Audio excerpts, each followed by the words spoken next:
Lito. Tumawag kami sa Pilipinas eh. Birthday kasi ni Manuel. Hindi tanghalian nyo. Hindi ka na din ako. Alas 3, alanganin. Alanganin ako. Hindi pang ano. Ano yun? Gitna. Hindi yan. Binado nga. Ba't yun ang tunog?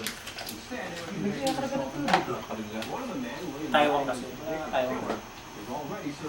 Bumbero kasi ng banda nakakit. Dalawa ba ito? Wala kang tubig yun.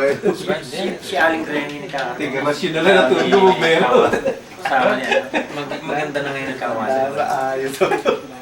Maganda na ngayon tubig yun. 24 hours na ngayon. Alin? Tubig. Kasama ka ba? Saan? Bukas? Hindi ko pero bimilit ka. Kailan? Bien. Nag-fly ka ba outside? Papagod ang masyado. Layo eh. Ano ka punta? Eh, mga panangalin. Dahil hindi mo na siya, hindi mo labutan. Kaya nga kaya mo isang buo ng market. Kasama akong latid eh. Saan ba yakin?